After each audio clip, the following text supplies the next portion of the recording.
didn't know which order. Yes, you did. We are on.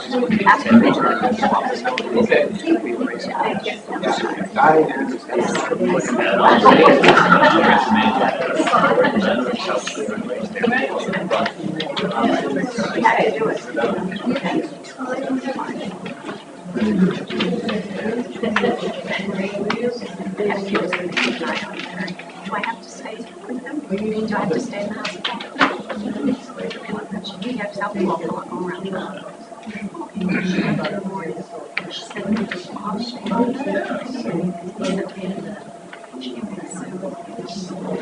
Never called.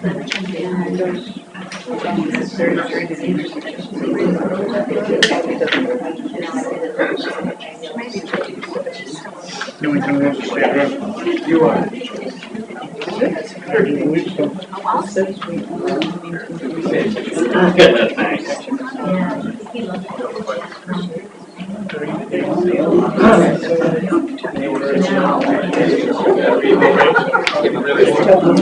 They just got across the way. Chester, you can start.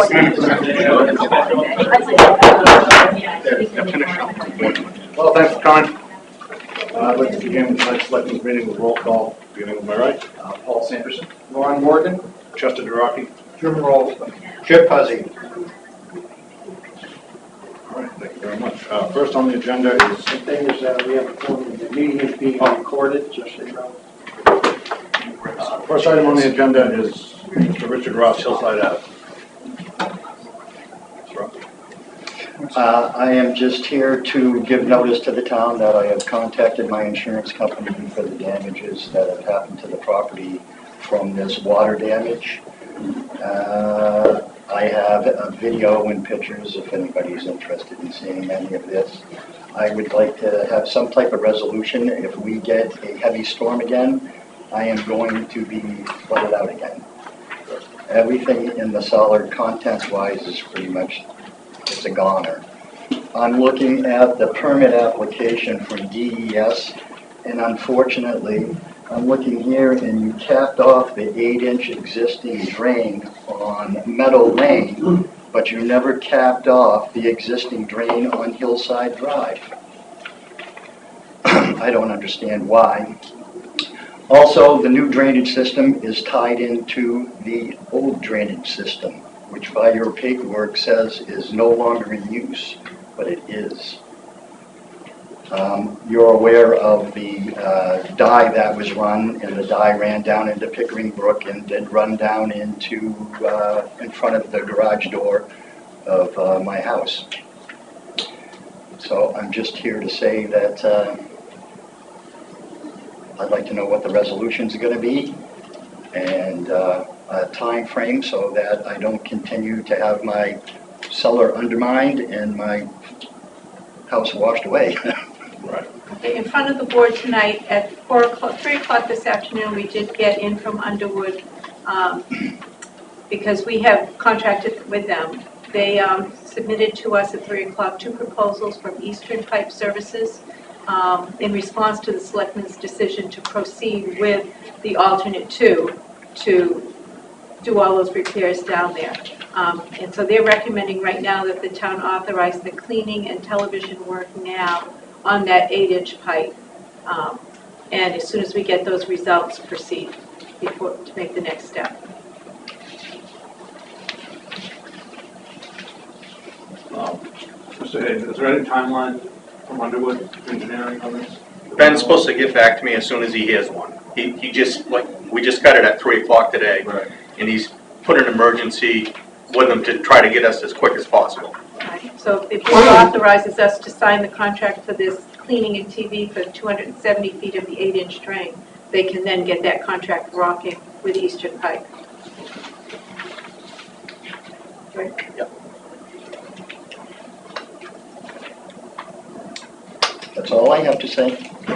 Mr. Russ, do you have all the documents from the engineer that were given to the selectmen? Have those been shared with you? I came in this afternoon and got most of them. Some of them, I think, they could not find, so. What he doesn't have, what he requested was the 2012 Barasa work.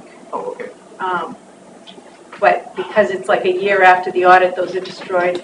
I'm not sure how much I have on, because we didn't have engineering work done on that. That was a regular pavement contract. But at least everything that's current has been shared with you. Yes. So you kind of, after this, you'll know what we know. Pretty much, but it wasn't 2012, and Barasa did more than pave. He put storm basins in. And when he put those basins in, as far as I know, there was no permit from DES to put those storm basins in by Barasa at that time. Correct. Yeah, and there wasn't one required. And there's no engineering design or no type of design on how those basins were going in the first time around. Correct. Okay. But my point is, at least right now, we were sharing with you everything that we have, and you'll know what we know. Correct.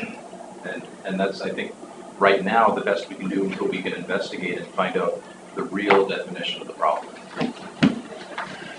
And, yes, Paul? I did block that drain off in front of the Shoots house Mhm. that heads towards his today, the best we could for what we had. Okay. So I don't know if that'll make a difference or not. It may make a difference on my property. What I'm afraid of now is you still have that water running in. There are old drains that run into those cellars from back in '63 when the houses were built. You may be causing a problem to Shoup's house, and his house, It there's should. an apartment underneath. The way I did it, it should deflect it into the new drains. But the new drain is back feeding into the old drain. Not the way I shut it off. I shut it off after the tie-in of the new drains. Okay, well, just a heads up. If Yeah, no, I'll Bill keep an eye on it. Fulgen says he's flooded out. Yeah, Okay. So I guess we're just proceeding step by step to define the problem and try to fix it. Okay. Thank you so much for your time. Thanks for coming down. Thank you. This contract has been approved, do we have to? No, this just came in at 3 o'clock today, so if the board wants to get this approved, then Paul can notify them in the morning and Also move that now. I know, and I will second it. Motion and a second.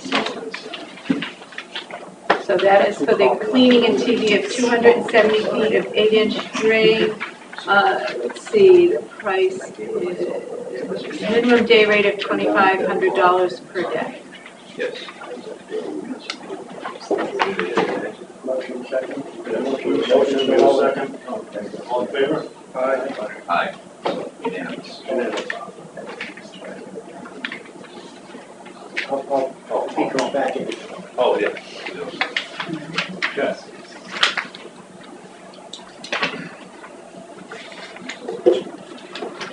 Now we need to open this meeting to a public hearing.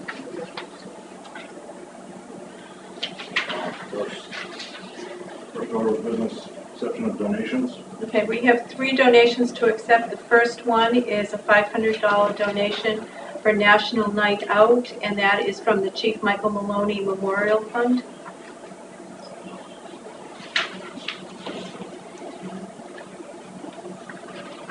Any comments from the public?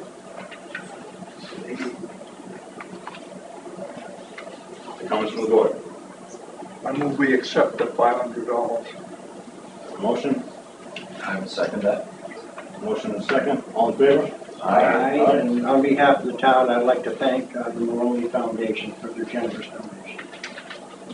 The second donation is a 300th anniversary celebration donation. The residents at 70 Cherry Hill Drive, Dr. and Mrs. Fiola, new residents to town, have made a $100 donation towards banners for the 300th anniversary celebration.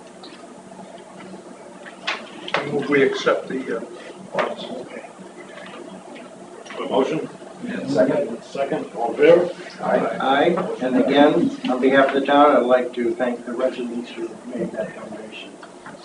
And the third donation we have is from attorney Vincent Marconi. He's a new resident of Greenland. He recently climbed Mount Rainier and carried the New Hampshire state flag to the summit, and he is donating that flag to the town.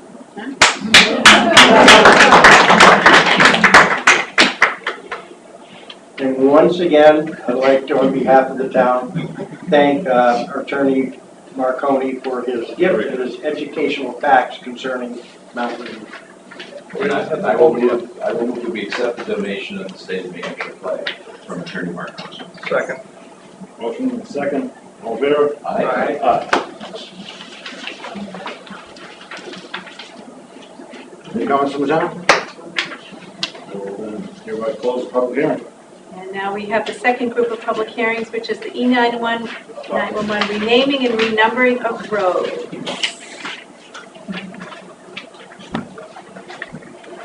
The board has copies of the suggestions we received from residents. Great Bay Drive East and West submitted a recommendation today that they remain Great Bay Drive East and West, and that has been endorsed by all of the residents. And Great Bay Road residents have also requested to keep Great Bay Road, and they have offered other suggestions as well as Pheasant Ridge, Quail Run, Autumn Ridge, and Winter Hill. And we also have a recommendation of Gowan Road for Great Bay Road. And then Mr. Schwab gave a recommendation today for Great Bay Drive East and West, if they don't get to keep Great Bay Drive as Edgewater.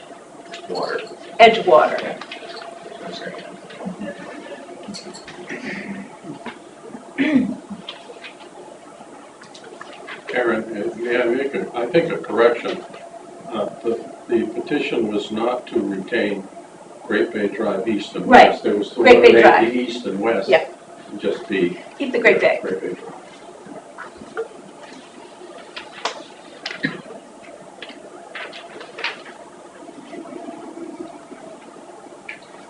Comments from the public?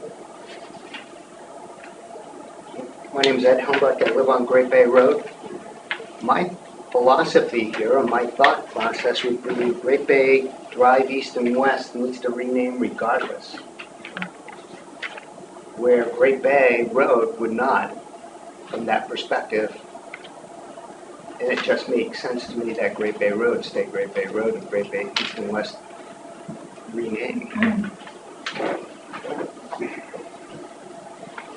Sir? Tom DeCosta, I live on Great Bay Drive East.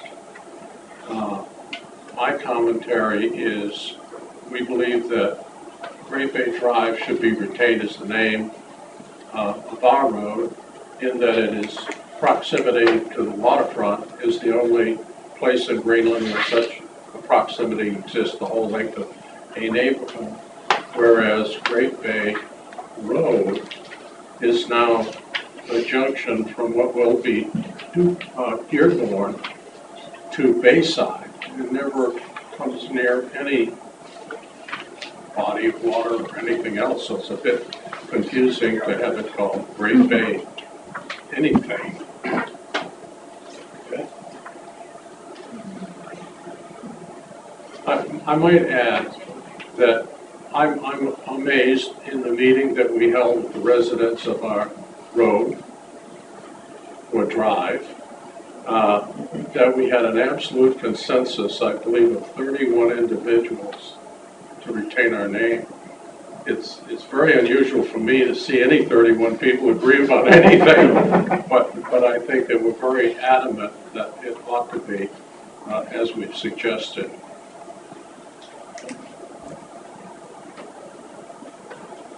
Does anybody from the other side have any comments?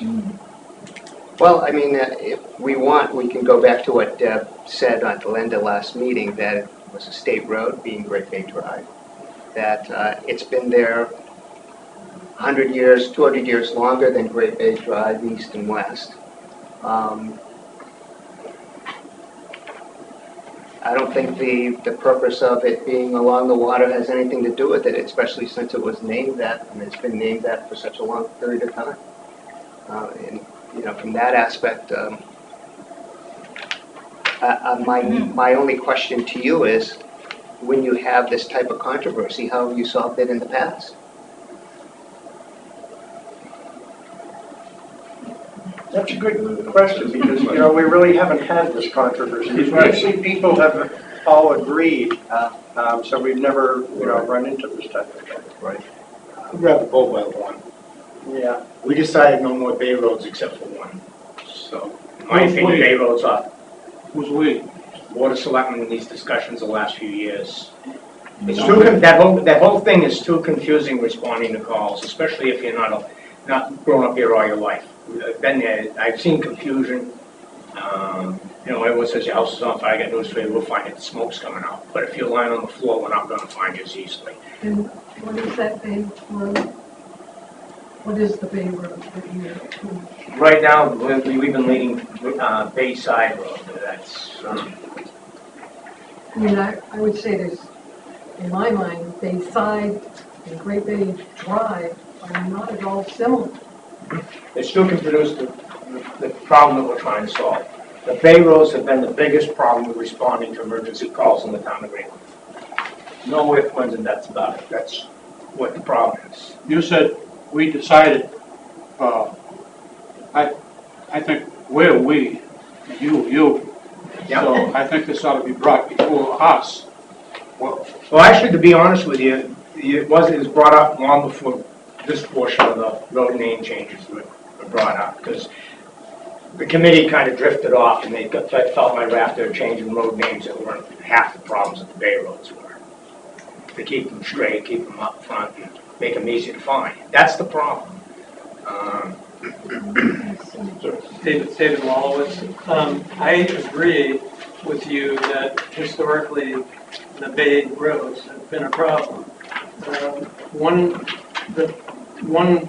major cause for the problem was that the road that is now going to be called Dearborn from beginning to end had 3 names, and that included 2 bays. And one was Great Bay Road, and one was Great Bay Drive.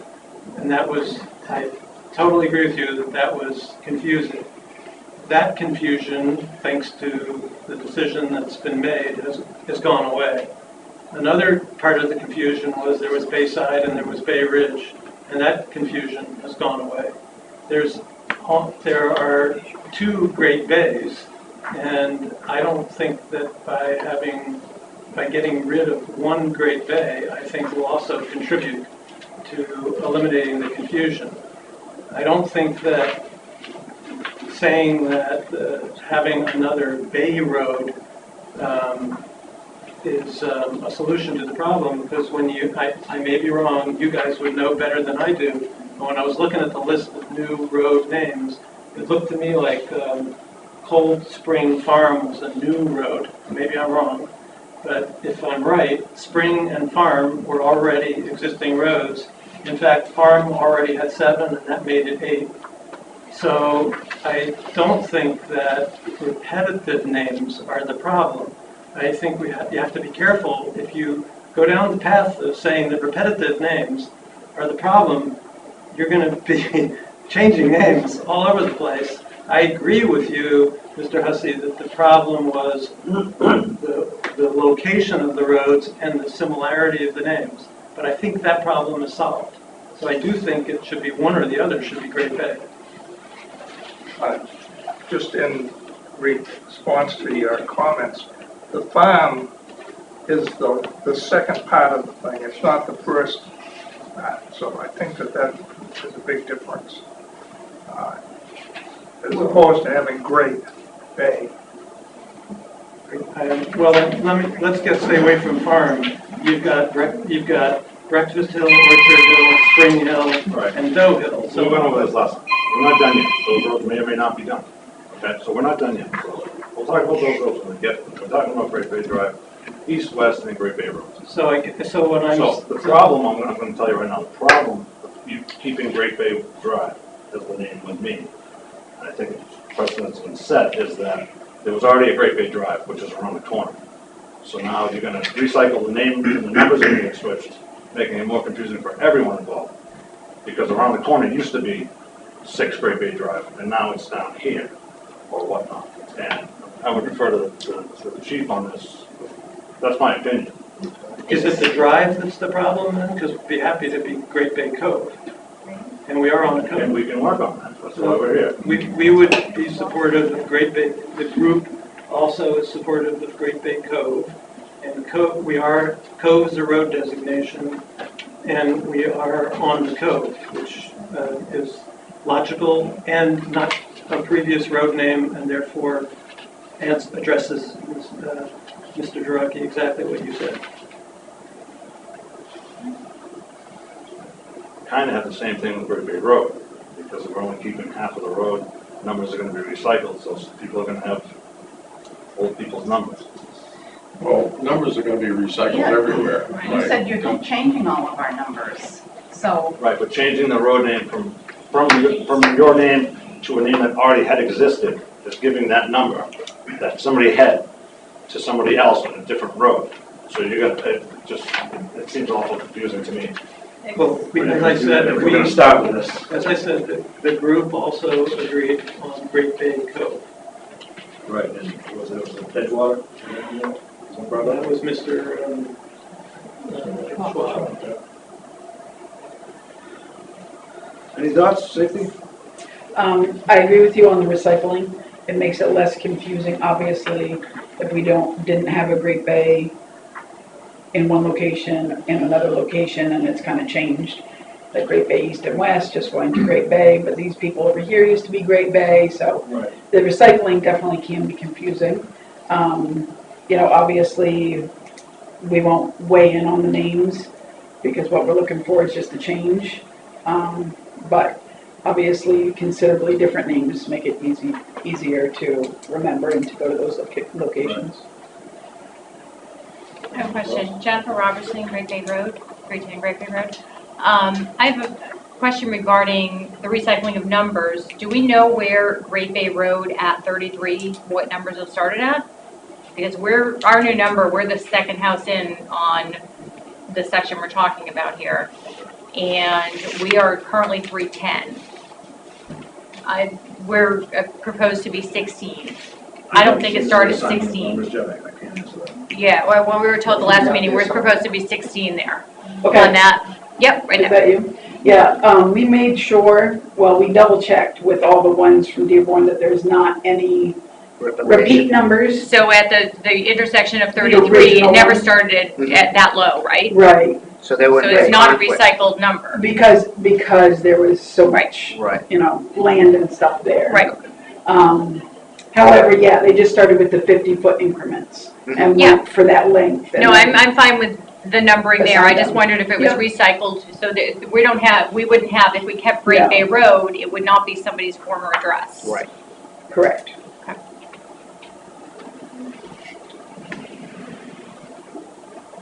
Anyone else?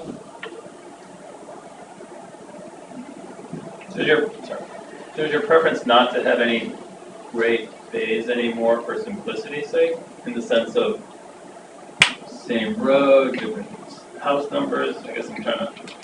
Yeah, in case of emergency, responder may only hear Great Bay and not know if it's road or drive or east or west or Correct. So my question was more, would you guys prefer not to have any Great Bays, period, just for confusion's sake? What I would say is what we prefer is to, if there's a Great Bay, let's not do another bay, because that confuses, especially if we get calls from out of town. That confuses the driver, it confuses the dispatcher. It could happen. I'm not saying it would, but it could. But we can't take that chance. We don't want to take that chance. Given that there are so many road changes, won't they all be confusing because they'll all be new?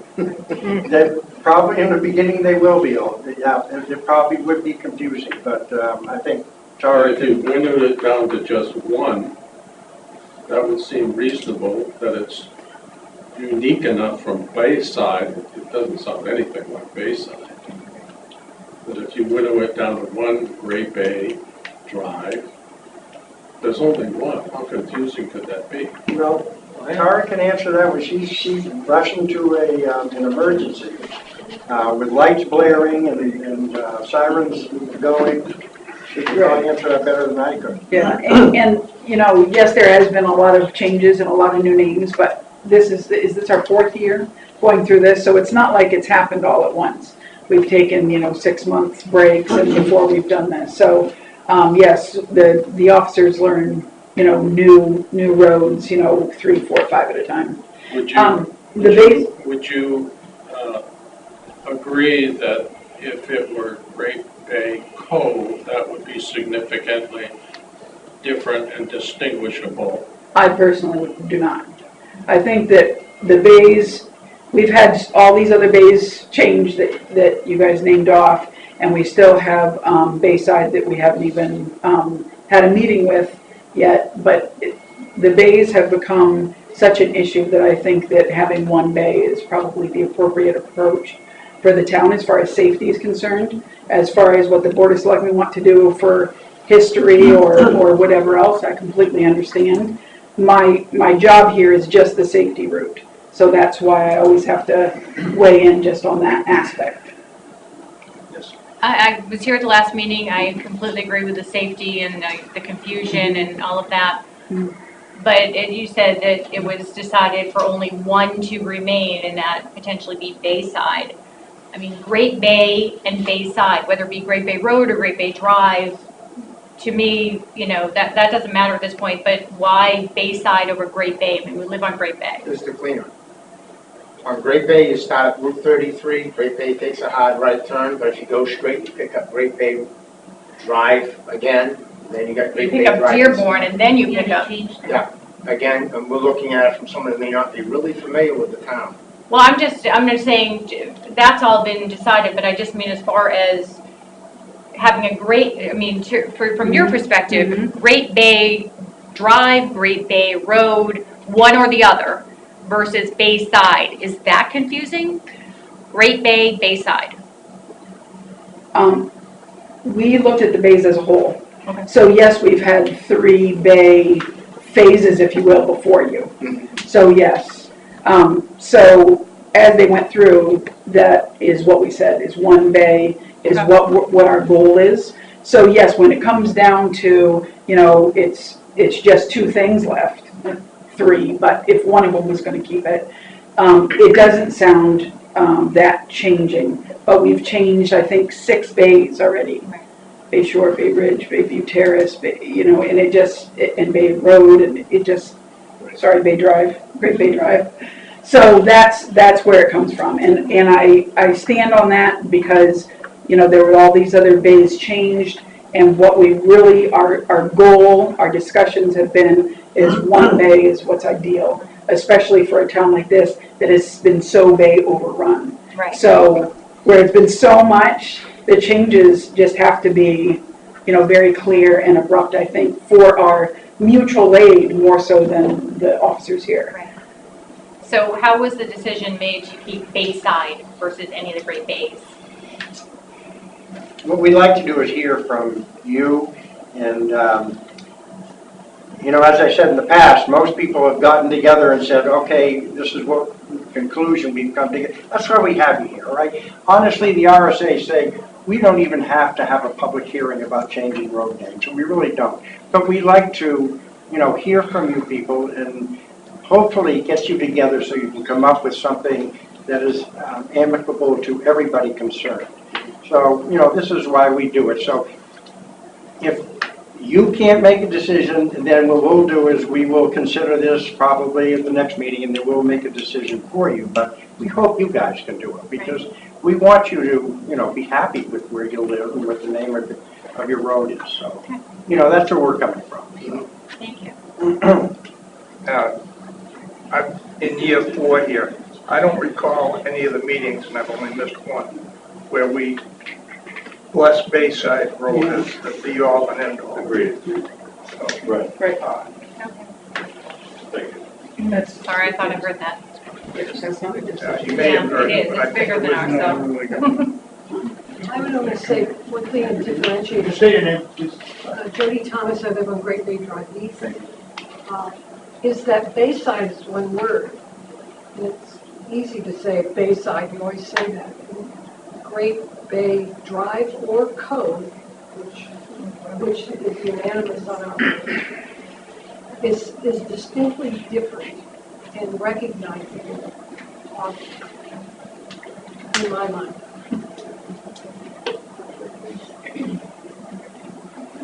And I guess sitting in the back, kind of what I'm hearing is the chief would love to not have more than one bay. So you have all these bay people sitting here. The dry people. And we're hearing that the chief would love to get rid of the bays, which, you know, is fine, whatever. I think all the bay people would love to know from the selectmen, should we quickly come up with a name that doesn't have bay in it, because that's what you would really prefer as well? Yes. I thought that was Short the answer. last meeting.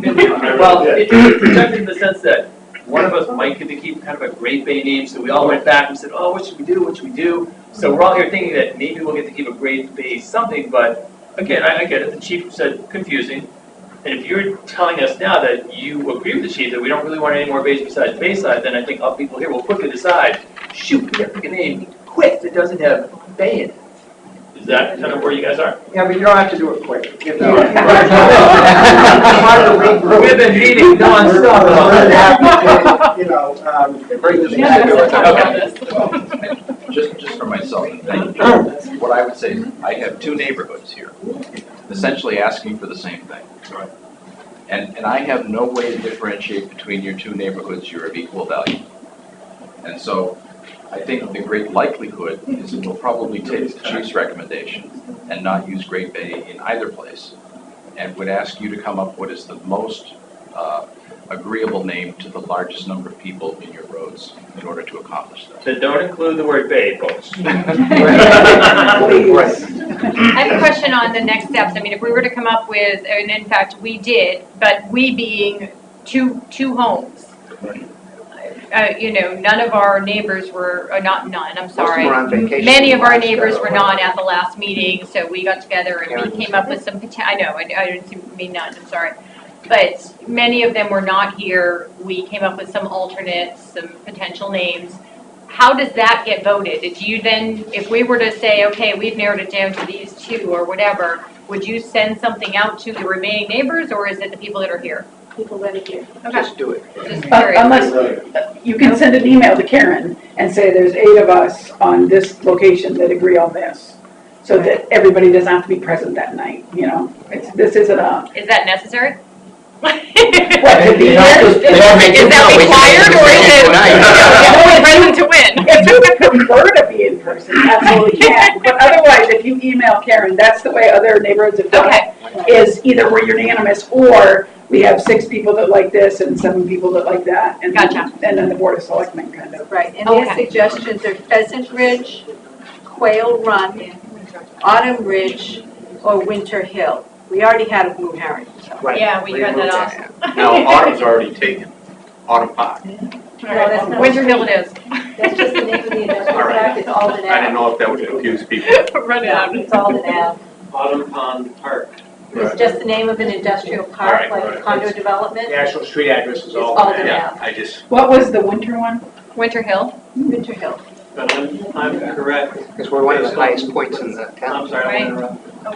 Based on what the selectmen said last time, that Cove is a road designation. Yes. Yes. If we choose Cove, we can have Cove, Yes. live on a Cove. That's great. Oh, on the road Great day. designations, the only recommendations from 911, and these are not hard and fast, but they recommend you don't use street or road itself if it's not a throughway, because that's what most people think of as larger streets or whatever, or they'll use it more if you have street or I won't road. be driving through your neighborhood. just kind Which of- doesn't, it doesn't mean you can't, We are. but, you know, If we way, were to say way, hill, would we have to follow the road? no. It does, we do. Hill's an acceptable one, there's way and lane and trail and, there's a cove, there's a gazillion of them. And you can find all of those on USPS.com.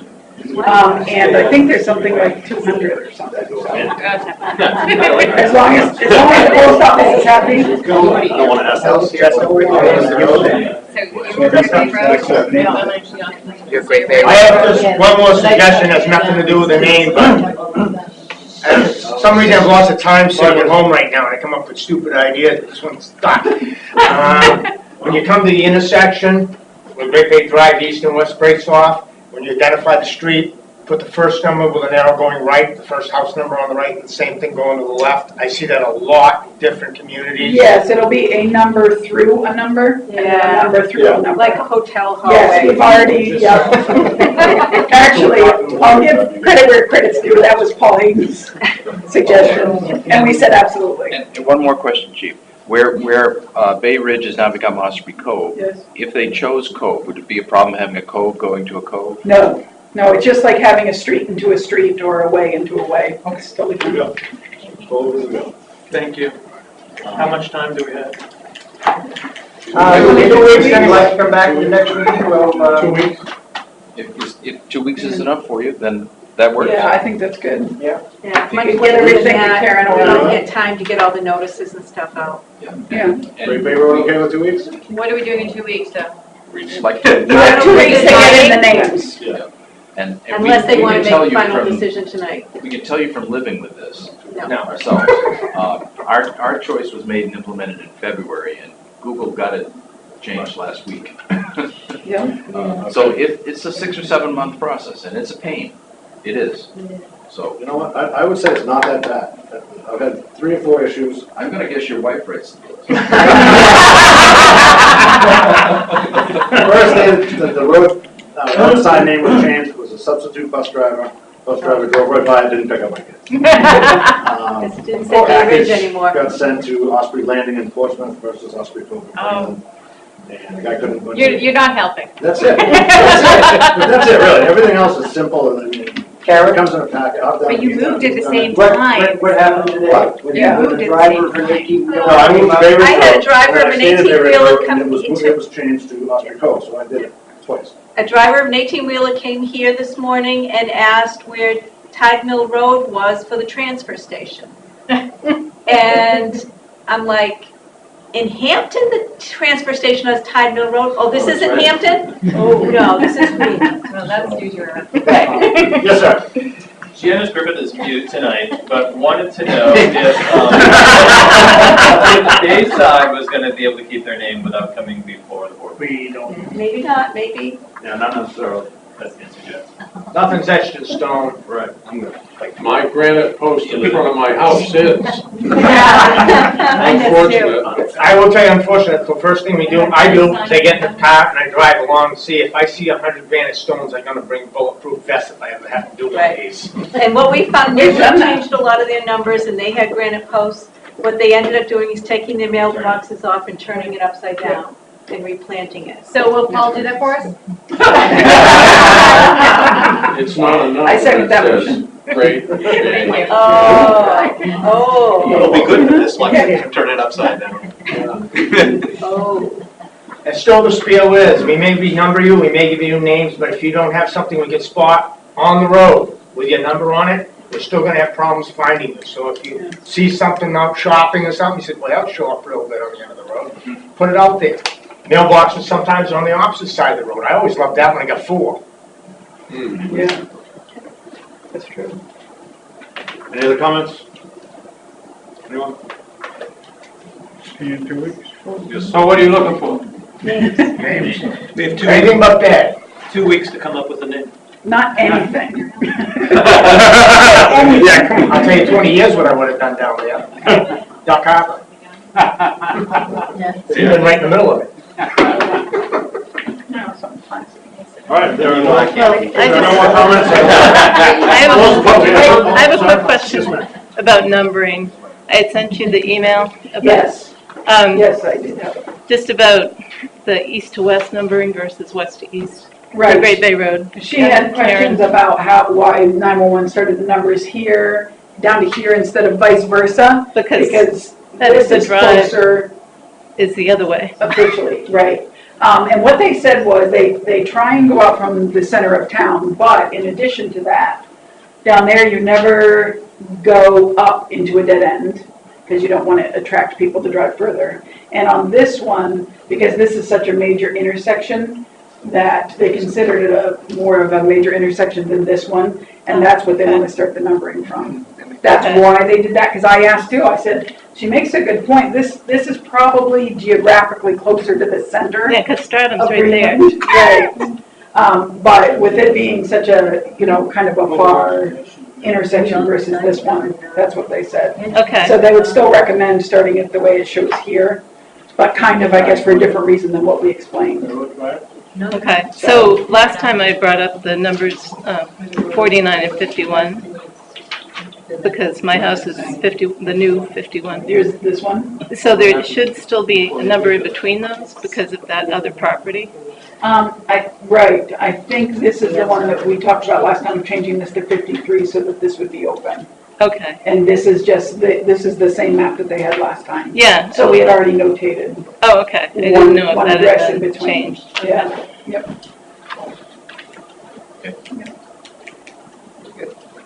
Anyone? Thank you. Thank you for coming. I'll close the public meeting.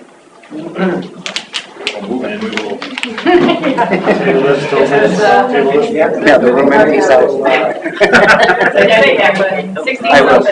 They're gonna call her now, give her an update. Yeah. Hi. Gene, I just crossed. Paul? Great. That's all really long.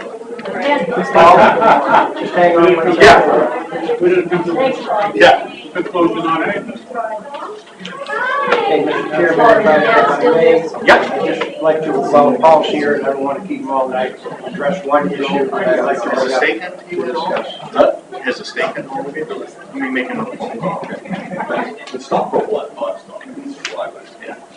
Okay, I just wanted to bring this one issue up while you're here, so we don't have to keep going all night if you don't want to stay. The striking roads and streets, which, Yep, he talked to me today, we'll get that RFP out this week.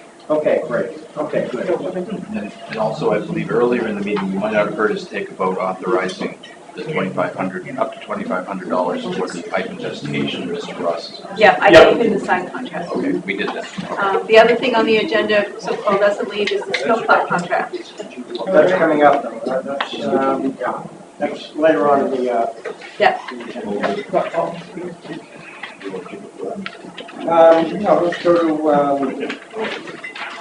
So you're all set then, Paul? Paul, do you, You want me to stay? could, I mean, It's up to just you. on a snow plowing All right, contract? if you want to go get dinner. Hey, Paul, two questions. What's the water department, you heard anything back from them? No, I'll call them again. When you call them, get the name, and let me text me up with it. Yeah. Because if you don't hear from them by Thursday morning, I got time to hobble along and visit. All right. And I put a- bench, if anybody look at that bench, I'd see how much it costs to fix up there, that's what new wood slat fence. Yeah, we gotta get rid of that. That wasn't the question. Yeah, I don't know where, one of those magazines might have slats available. I just see how much it is for a quarter of a river, because I know those things aren't cheap. No, I was gonna bring it here every year. I'm not gonna toss it.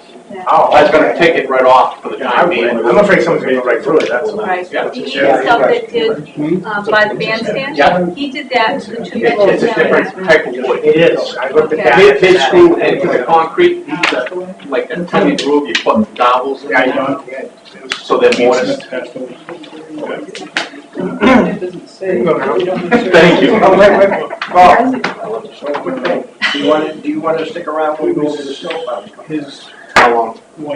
I haven't eaten yet today. Oh, you haven't? No. I gave him a copy with where the highlights are. Yeah, I got, she gave me a copy tonight. Okay. All right, all right. Anything maintenance, I think. Yes. Basically, very, very good. All right. All right, next order of business is appointment. Oh, all right. Amendment of ordinance 1302, section 10, rural highway traffic and parking. Chief Lurie. Sorry, Yes. sorry, someone just passed away, I was trying to get skinny. Oh, okay. Ordinances, yes, with regard to, so I've gotten complaints, several complaints from the area of Portsmouth Ave, way over on the Portsmouth Town Line, about tractor trailers coming through there, a lot.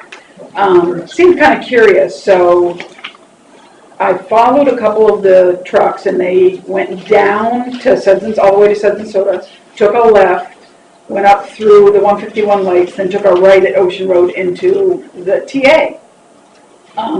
What I've since learned is that on some GPS things, Google Maps is the only one I know for sure, but it's turning the traffic to red when there's 4 or 5 trucks lined up on 33 to take a left into the truck stop, even though that many trucks can get through in one light.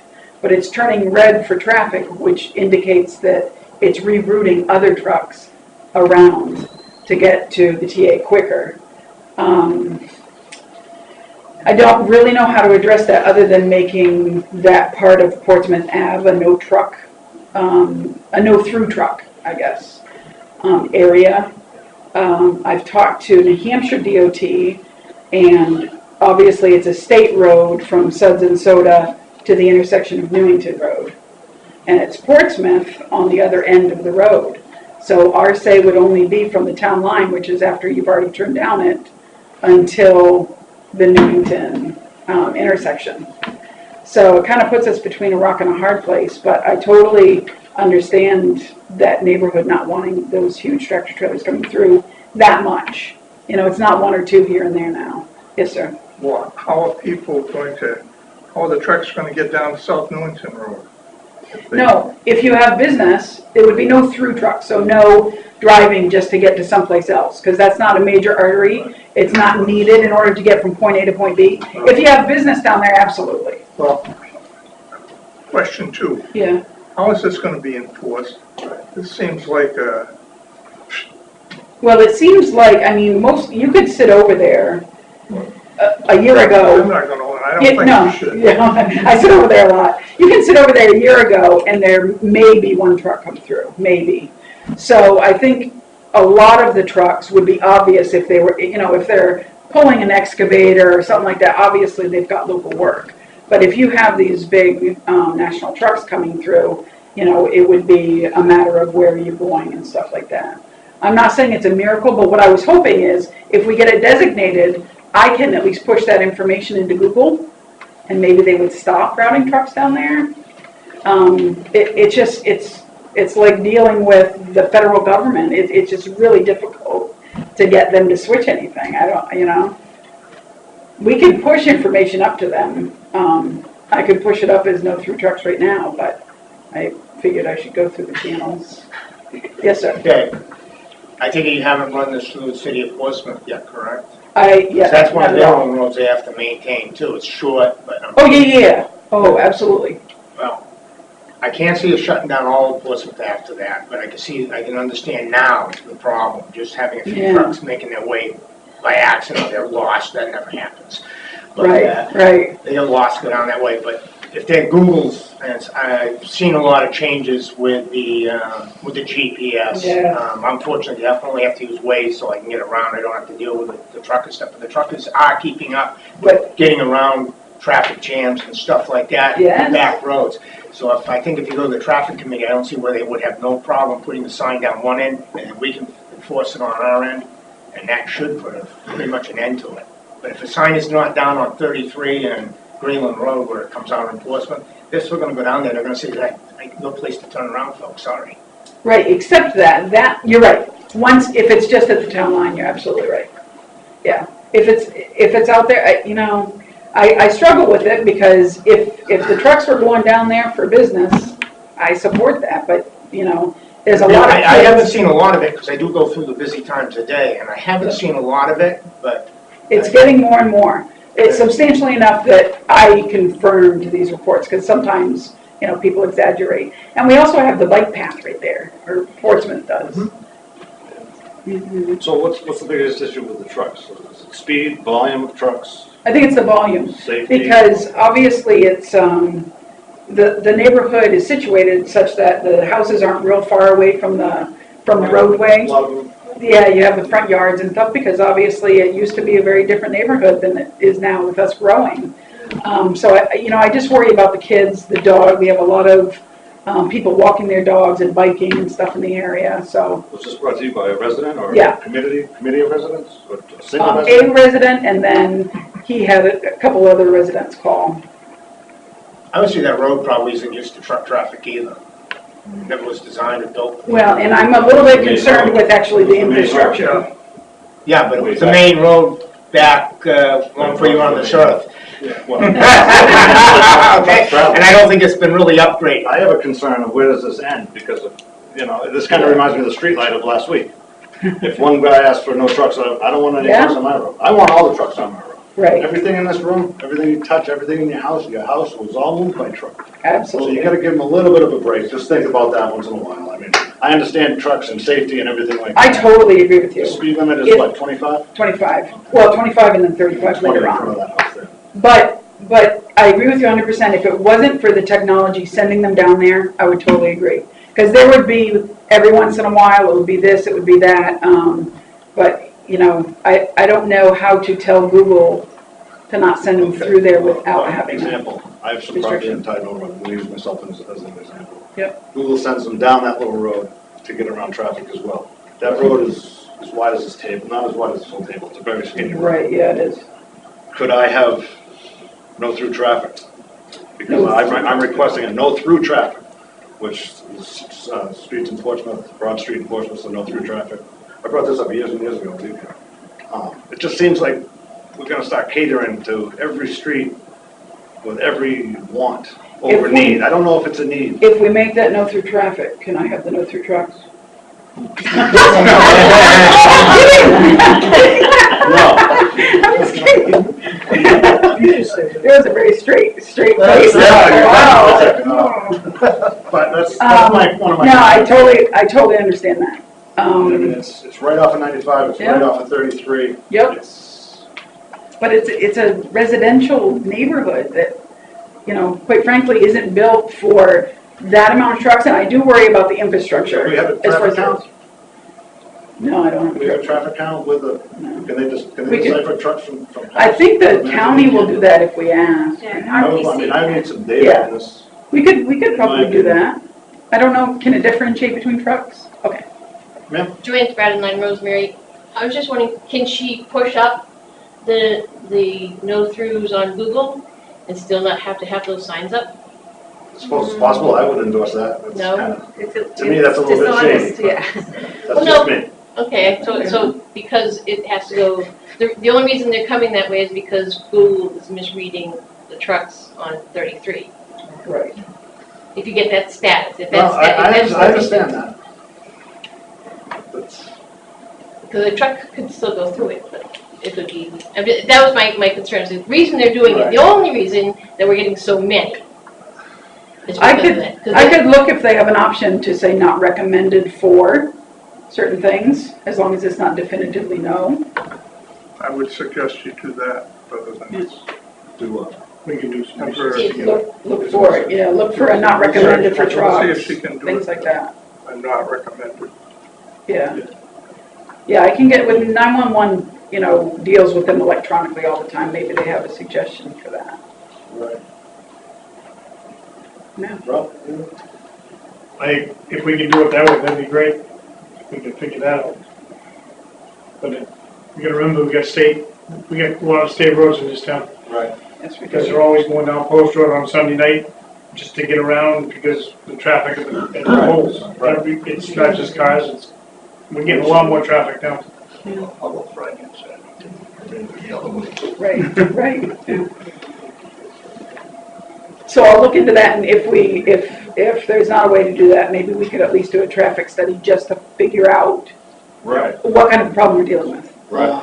And- We should be able to get together on this and figure this out. Yeah, we should. And I think the last data point is you're indicating that trucks with 53-foot trailers are turning off of Portsmouth Avenue onto Ocean Road. I'm not sure that's a Yeah. safe turn. I'm not sure what that is. No, they're going, I think directed towards Suds and Soda and then making the left. That's Right, not the but same then- turn either. But then you go down to Ocean Road, But and then it's you're turning possible, I don't know if right. the other one's possible. No, The right-hand turn at Ocean Road is not safe just because Right, that's true. how much they cut. And I'm not sure a left-hand turn would be either. That's what I was I'm saying. not sure either. So that we could just run that through a turning template and say it's not safe and close it on that basis. Yep, that's a good idea. well, Yeah. well, we. The turn well, radius. what- No, I understand. Yes, yes. Just because a lot of, just like you pointed out with Tide Mill, with the narrowness of it also plays a factor for turns, different places. Ocean Road or that Portsmouth, but Portsmouth Ave is No, now. when you're turning on Onto either one of those, Right. yes. We're just saying it's potentially an unsafe turning. Right, it is, absolutely, and I agree with that. Both places. And that is a legitimate basis to invoke this type of an ordinance. Now, isn't that section state-owned? State, Yes, we would have to only do the portion that is town-owned in our town, obviously. And I think that's Ocean Road. No. Yes, Ocean Road is ours. So we Yes. would control, Ocean at Newington. and we would control I thought Ocean was state. Ocean and Portsmouth. Ocean is state. Ocean is state. Ocean is state. All the way Not through to that little Portsmouth? segment. Not that little segment, I don't think it is. Yeah, it is. Yeah, it She says is. it It's all- is. We just paved it. I didn't think so either, Okay, but, Yeah, it is. well then, let's. There you let's- go. Let's get to DOT and have them do it. yeah. I'll make them widen it for us, we'll put signs up. DOT, What do you wanna do? DOT is very responsive. I guess- Actually, I've been talking to him about this, so yeah, I'll keep him in the loop for sure. When we widened 33, it was supposed to be take care of all the problems we ever had, but now there's more vehicles than we ever conceived. Certainly have that right. Mhm. Okay. Right.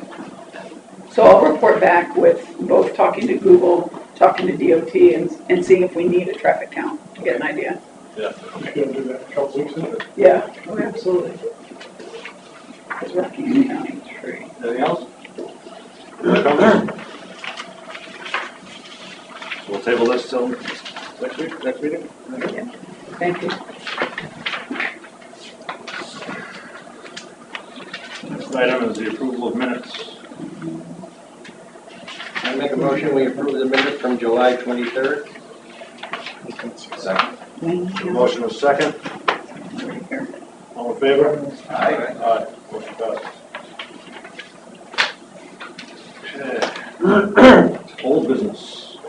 And Coakley update. Quickly update, the only update I have on this, which is kind of disappointing for the town, is Jillian Lane, who has been our representative to various state committees and has been a very active advocate for clean water in the Breakfast Hill area, is moving out of town, and we do need to, we will need to look into finding a replacement for her.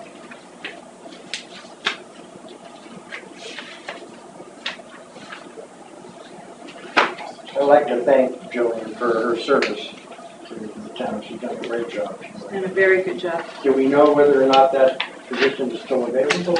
I will look to see what the status is. It was a legislative committee, so I just want to see if they've completed their work, they've done a final report. I'm not sure. Okay. So I will look to see. The alternate? She was the alternate. She was the alternate. Yeah, Okay, and then Martha Wassel was our representative, and then Oh, it and kind she- of flipped. okay, so Yeah. Because The alternate Martha, was never replaced. right, because the daytime They didn't meetings need it. didn't work for Okay. Martha. She gave a couple of recommendations when I was, She did. Let me see. Oh, she was- oh, there she is, yeah. She gave you as a recommendation.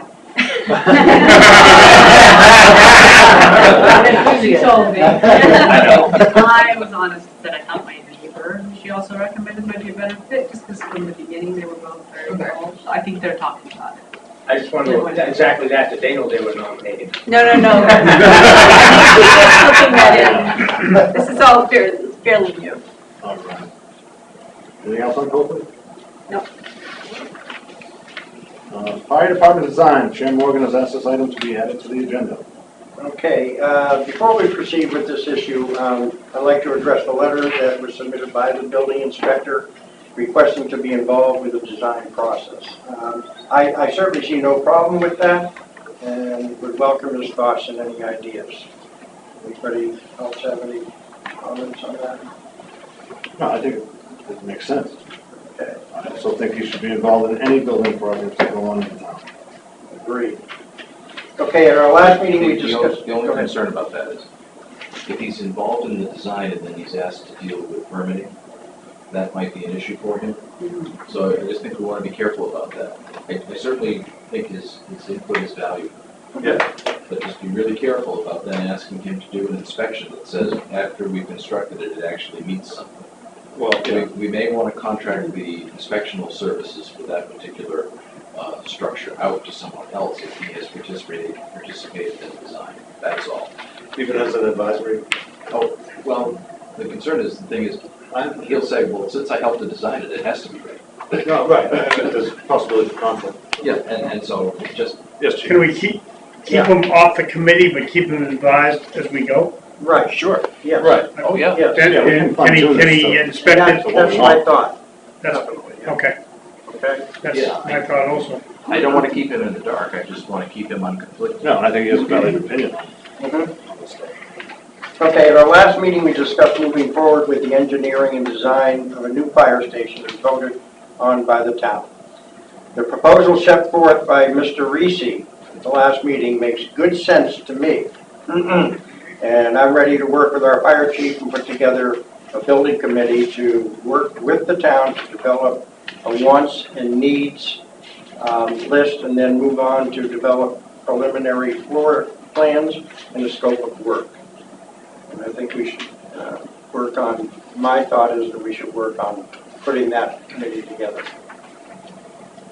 Okay, Mr. Reese, I listened to the tapes, I also read the minutes, listened to them twice and read the minutes, make sure I still, the jury's out in my decision whether we go as a design build or have somebody design it and put that out to bid to be built. I'm not comfortable, other than that, I have no problem going forward with this. Putting the ideas together, see what the needs are, see what you want to do. No, but that still bothering me, I honestly don't completely understand it, that's why it's bothering me. Sure.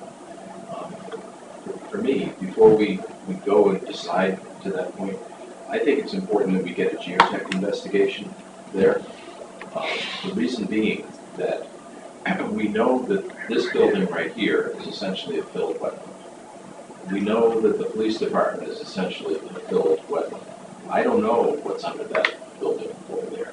Filled wetlands. Well, probably. I guarantee you, I skated over here.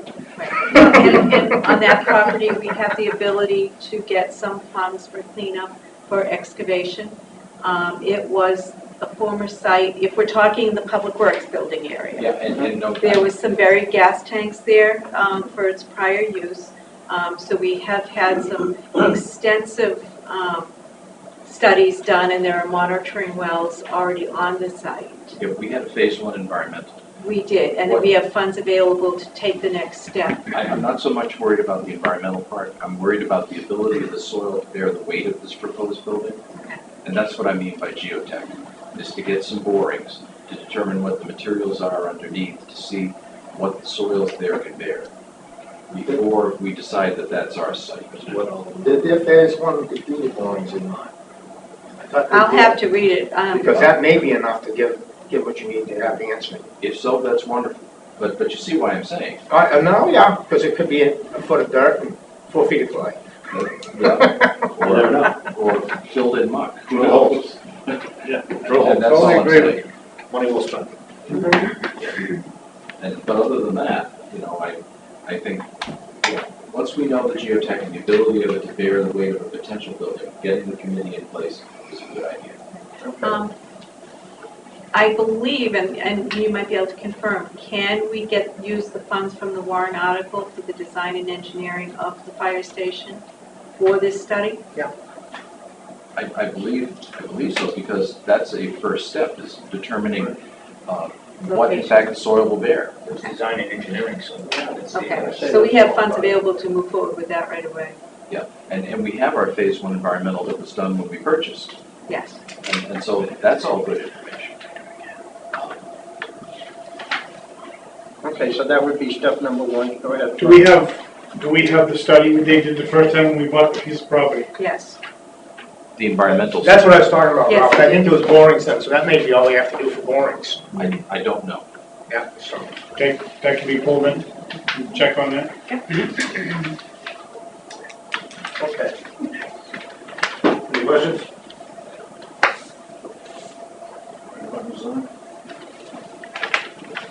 All right, next topic is the revised snowplow contract. Okay, the revision was given to the board members at the beginning of the meeting. I can point out where the changes are, which are minor. And in your copies, they are in bold.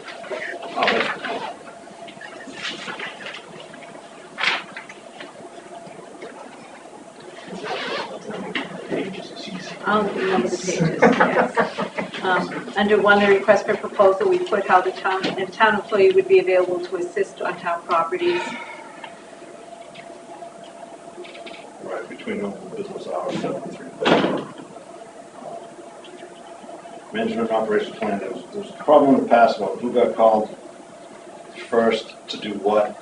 There being overlap between the contractor and our employee. So I think this was settled before, but as notified by the chief of police and fire chief or the designee. So a tree fell down in the road, and Rockingham Dispatch called town employee and a contractor. So everybody got up out of bed and go take care of this, basically. And everybody said, well, I'm not sure, what's the protocol here? So they'll call the chief of police and the fire chief, and then it goes from there. And I think that's a change we made. We made that, right, that was already been made when that happened. Next, to clarify, should be Roman numeral 5, 11 and 12. Town shall supply cutting edges and bolts only for equipment used solely to maintain town roads. All of the supplies and parts shall be supplied by the contractor, meaning wax, paint, anything other than cutting edges. Right, we were starting to get bills for windshield wipers, window cleaner. Batteries. Right, Yeah, just real random extension cords. Clarify. Hopefully the extension cords are going to be solved. Right, I think the plug is supposed to be, yeah. Supposed to be numbered, okay. Number 12 on number 5, Greenland shop, garage parking area to be used for equipment used in Greenland only. No other equipment or contractors shall utilize the Greenland property within outside contractors washing their trucks on a sunny day and some other things going on. So that's not on paper in the contract. Well, I understand. Roman numeral 8. Just before you go past Yes. 7, we have our fuel provision in there based upon a price of $2.90. Is that Right. still correct? To my knowledge, it is. Is that the right price? This week. Okay. Okay. I believe that contract's still in at 290. Okay. If that's the right number, that's fine. Okay. Yeah. Number 8, proposal requirements. We just added this chart to the equipment, and it's just added that the old item line said newer used equipment, and we changed that to VIN number. So the listed vehicle is out of service. The replacement vehicle is brought in and used. Contractors shall supply make, model, and VIN number for the vehicle to the town administrator. And what this lets us do is we can go and do a check. We get the right trucks, so the trucks that are told designated for Greenland, that are insured for Greenland and everything else. And they're actually registered. And registered and insured, and all numbers match. It's just a check and balance type of thing. Okay. In case there was ever a problem. And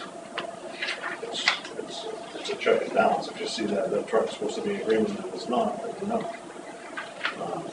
You don't have to get anybody, just good business. I think that might be it. Yeah, on Form A, we just switched new use to the VIN number. Right. This is all subject to change. Any comments? Put a lot in it, I took a lot out of it, and I tried to shave it down to something acceptable and practical. So the thought would be once we approve it, the RFP gets out. Yes. Yes. We need to get this out like pretty darn quick. Right. Immediately, yes. I'm moving. Send this out as an RFP. You what? Move to send it out as an RFP. Have a motion, a second? Second. Second, all in favor? Aye. Aye. My luck will snow tomorrow. Let it rip. No, they'll all be signed up with the state if you don't get to it. Right. And I think out of fairness to the existing contractor, I will send out basically the marked up version that shows the changes in bold. Mm-hmm. So it's not, I didn't notice that. That's fine. Yeah. See why it might. Right, and you know. Great. Corson Lane right-of-way. No, sorry, if I may. We've got all these people here. Can't we deal with that? Deal with that. Be on their own business. Oh, the library. We're in old business, and we can do that. We need a motion to change the order? No. You can do that as chair. All right, we'll If you change the behave order. yourself and don't dance on the table. Well, I can't guarantee that. So we're going to other old business, and this is the architect invoice for the library project. Mr. Chairman, I'd like to make a motion Yes, sir. to authorize the withdrawal of $72,496.88 from the capital reserve fund. I'll give you this, Karen. Oh, thank you. You gotta read it afterwards. For the capital reserve fund for the first payment to the Valley and Bersinger, whatever you want to break to, that the expenditure of these funds shall be limited to engineering required to apply and receive an approved New Hampshire septic plan, design a stormwater management plan, and receive any and all required state of New Hampshire and federal permits, don't know if there's gonna be any, that all applicable and all plans requested by the planning board need to be reviewed for the project. At such a time as the permits are received, the planning board has reviewed and made its recommendations, and the final specifications for the building are determined. The engineering can begin on the library addition itself. Last, I request the library trustees take one more look at reducing the size of the addition. I'll second that. Motion, second, all in favor? I'd just like to discuss. Okay. I'm perfectly in favor of paying the invoice to the architect. However, in your particular motion, you have tried to limit the use of those funds, and I think that may be contrary to the language of the contract that they've already signed. Actually, it doesn't, it just says in what order they're gonna do it. Again, I don't want us to get involved in trying to do something that is contrary to the terms of their contract. I understand there's an invoice. I don't mind agreeing to pay that particular invoice. I think it's inappropriate for us to try to limit it the way you have because of their signed contract. And I want to raise one other issue. When this was brought before us last time, it happened that the library's director emailed it over at 4 o'clock on a Friday afternoon, which was past the time that our agenda normally closes. And so on Monday evening when we met, that invoice was not part of our package. And so most of us had not had a chance to look at that invoice in any way. And that really was the basis of my no vote that night. I hadn't looked at that invoice. I didn't know what it said. I didn't know what it was for. And so I would request that the library instead, please work through your liaison, okay, to get materials here so that the liaison can put issues that need to be resolved by the selectmen on our agenda at the appropriate time. Right, Thursdays at noon. May I speak, Marcia McLaughlin? We have changed the process for how bills are to be handled so that we should not have the holdups that will prevent them from being to you for a timely. Yes, okay. And also, I do want to commend the fact that you came into the planning board and gave a lot of good information. I've had a chance to take a look at those plans. I do have comments. I don't know if you want to hear them now or you want to hear them after, whatever seems to work. I'll tell you what I think about them after if you want, or I'll tell you now, whatever people prefer. But first, what I would like to do is just have you amend your motion simply to limit it to the fact of paying the invoice in accordance with the contract that exists with the architect. If I may, Name, sir? I'm sorry, Craig McLaughlin. In anticipation of this issue, we did ask Ron Lamar, the architect, to come to talk about the practicalities of what the work has been done, what's logical, obtaining necessary approvals from the state, and so on. So I'd like to suggest that we give him a few minutes to talk about that. I'm happy to do that, but I would kind of like to resolve your real underlying problem, which is getting this invoice done. Right. Correct. Well, I guess the real underlying problem is I don't want them to go forward with any more engineering to make sure they put what they want on the building side. Well, so I'm leaving that to the architect. The architect would like to just quickly speak about that and see if he sees any problem when I brought forward. Yeah, we're gonna do this in a proper manner so that we don't get into any kind of situations. For instance, we have heard through the library trustees and such that, you know, can the building be made smaller? We heard that from the planning board on Thursday night. We're hearing it again tonight. And the answer is, you know, of course, we'd like to work with everybody and take a look at those things. What we have done to date is understanding the side yard setbacks of the town, 20 feet and 20 feet. You're really looking for 40 feet between structures, right? So you'd have 20 on one side and 20 on the other. We have measured on the property line to the neighbor. Their closest structure is 31 feet away. We've got roughly 9 feet on our side. So it's essentially 40 feet. But we could slide that further if there's a request for it. I think. It's 40 feet, but the line in the middle does merit something. I mean. Correct. you can't add that up and divide it by 2 and say, hey, we got 40 feet. You have 9 feet and they have 11, or whatever it was, I'm sorry. But that doesn't add up to 40 feet, 20 feet and 20 feet to meet the setbacks, to me.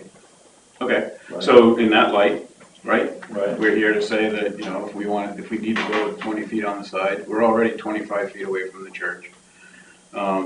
And you know, the property line is, I think, within 20 inches of the church foundation. Right. So, anyway, we're here to say, yeah, we're, you know, obviously going to work with everybody. The trustees want to work with everybody. We want to get this thing done. The calculations that you saw on Thursday night have already been sent to DES. They'll have the concept sketches. We did get an email today based on Thursday's information and our review with the civil engineer, and Underwood said they don't see any reason why the DES would not approve this. Just a little bit in terms of the process, the DES, once they receive the drawings, which will be going out next week, the engineered drawings the planning board was looking for, it'll be 2 to 3 weeks before they give an approval. The approval is sent in the form of comments. The DES actually gives the permit to use subsurface structures after they're built. So they actually come out and sign off on the actual subsurface structure being built in accordance with the plans and specs that they've reviewed. So we should have their review comments in 2 to 3 weeks. We have progressed on the building, obviously. We did go in front of the voters and say that we had this fixed price, right? That it's not going to exceed this fixed price. So just to give you an example, Wolfboro, the library we're working on, passed on the same day. Those drawings are out to bid right now and they're starting construction September 1. We do, I mean, obviously you as a board, you know, there are bond rates that may or may not go up. There are all sorts of things that are taking place. So our job is typically to get this done as quickly as we can. And to date, what we've done is put together the preliminary calculations that you've seen that's been sent to DES. We've also worked very hard on the building itself, knowing that we may move the walls in a little bit. So we've kept that flexible, to your point. About thinking creatively in terms of not going too far so we don't have to do any rework. That's what we don't want to do. We've got those drawings far enough along that we've actually talked to a local steel fabricator who was very interested in the project. And so, as you can imagine, there are lots of local builders and subcontractors and things like that that are interested in the project. So what we've been doing right now is moving along at a rate that's going to allow us to get this out to bid as quick as we can. Obviously, to get it built as quick as we can. With the winter months coming up, we want to limit the amount of winter heat and everything else in terms of the construction. So, and it's all geared towards the fact of getting it done on time and on budget, like we promised.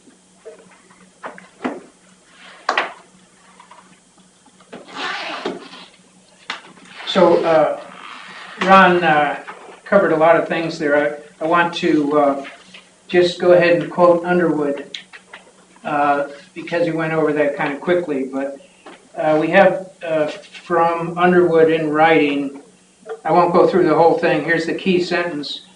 Although there are no guarantees, we are not aware of anything that would prevent approval by New Hampshire DES. And this is basis the same drawings that were provided to the planning board 4 days ago. When it's appropriate, I do have some questions in that regard, which I'd be happy to go over with you to where I think that may be kind of optimistic, but whatever. I'll be glad to go over that with you when it is appropriate. I'm Marcia McLaughlin. I guess I would request Mr. Hussey if he would back off from stopping our forward progress. We're not going to do groundbreaking or anything like that, but allow us to continue forward. If we don't get the permit, it's a dead project. No, it just has to be slowed down, really. The only thing that's gonna, is the size of that lot. That's the only thing that's my concern. I don't see any problem. You aren't gonna get an addition on there, just the size of the building, size of the lot. You may preclude you going to the building smaller. Okay. Well, and we will certainly, when we meet next Tuesday, we will definitely look at the size of the building.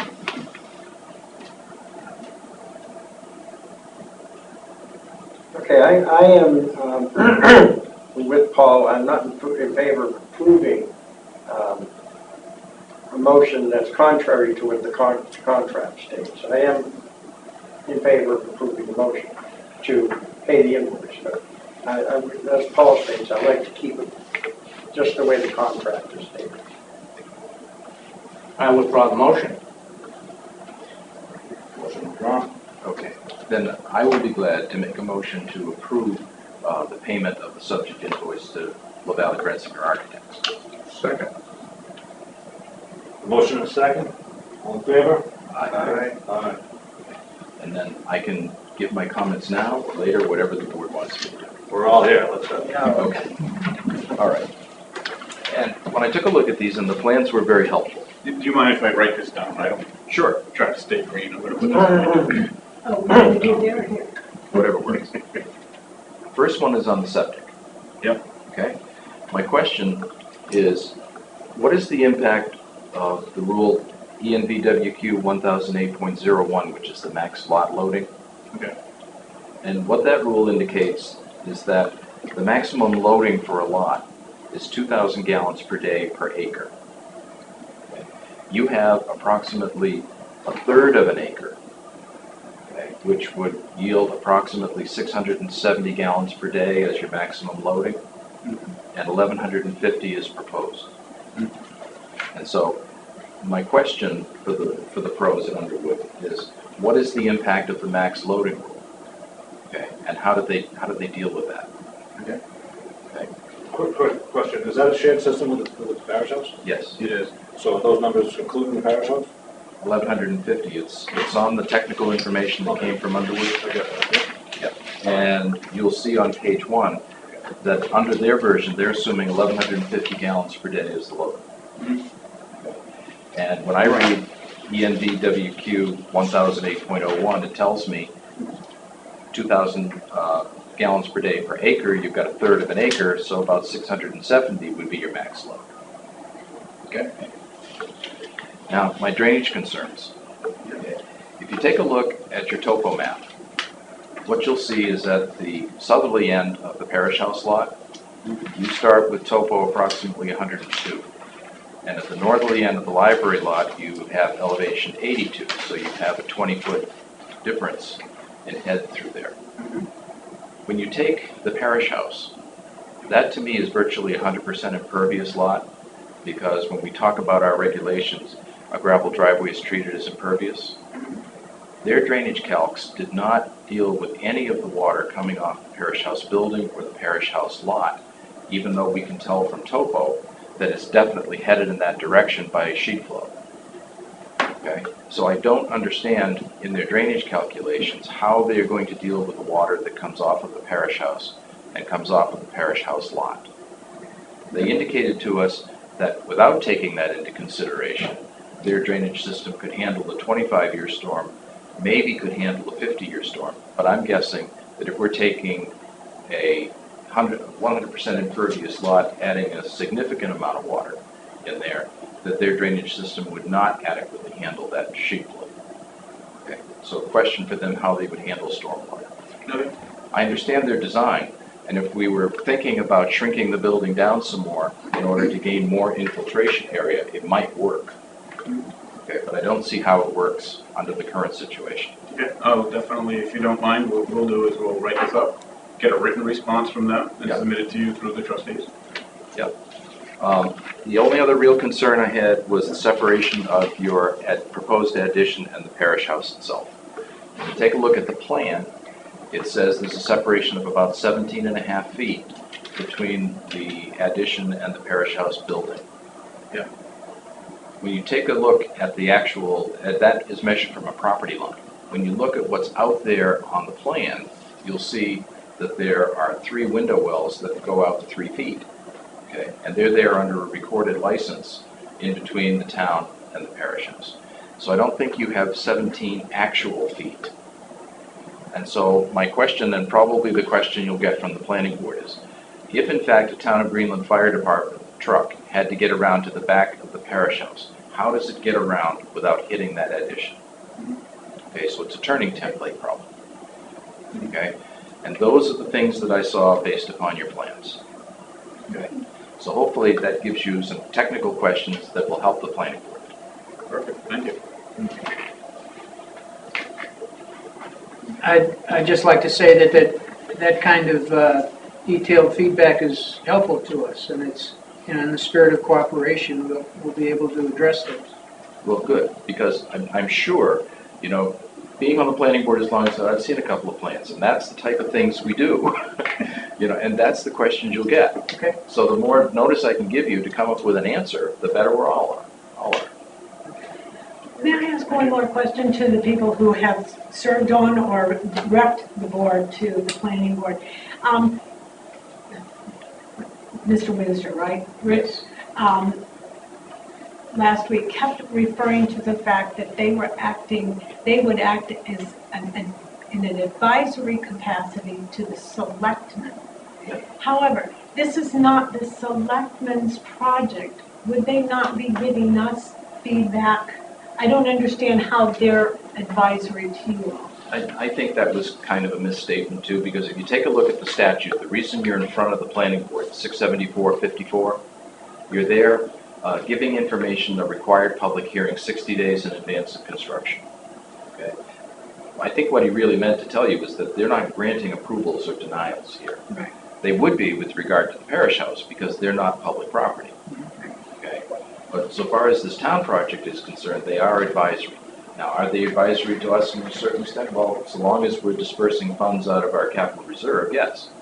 But otherwise, this project, yeah, it's yours. Right. So they should, it would be somebody, whoever's repping to the planning board, to make sure that we get their comments, that the trustees receive any comments. Well, I'm sure we're all, everyone, together with all members of the public, are going to get those comments. Okay, I just want to make sure, and not that I saw a problem with it, I just didn't understand why you kept referencing. Just as I'm sure you're hearing comments the way we are too, that people support your program. Mm-hmm. Okay, they are having significant questions about this scope of a building. Mm-hmm. Okay, not what you're proposing to do in the building, just the size of it. Okay, and we've heard everybody, so thank you. And I hope some of this helps you, to see whether or not their technical analysis, if they continue to agree. I think it does. I think the planning board on Thursday night was talking about safety, right? They said that was the septic and the storm drainage and safety was their biggest concerns. So we had already talked with Craig about actually what you just brought up tonight, giving more space between the edge of the library and the parish house to actually get a walkway in there as well. Okay. So not just the path for an emergency vehicle, but actually a better walkway, a wider walkway. So, those types of things, obviously, the trustees are taking all of this into account and working with us daily to make sure it becomes a better project and make sure it gets done. Okay. Thank you very much. We'll see you next at planning board probably. Right, well, you'll probably see me in 2 weeks just because I like being here. Can I ask a question? How does the bill get paid? In the past, I had to fill out a form for the trustees of the trust fund. I give them the reference to the meeting that it was approved at. I'll fill it out. Fill it out. Yep, and Michelle will have that page of the minutes done for me, and I'll attach it and give it directly to Colleen. Okay, thank you.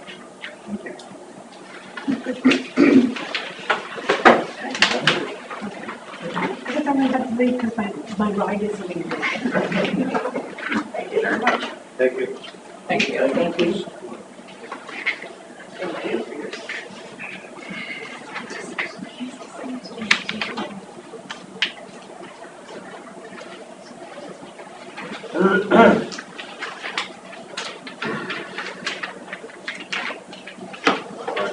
agenda, Courtney Way right of way.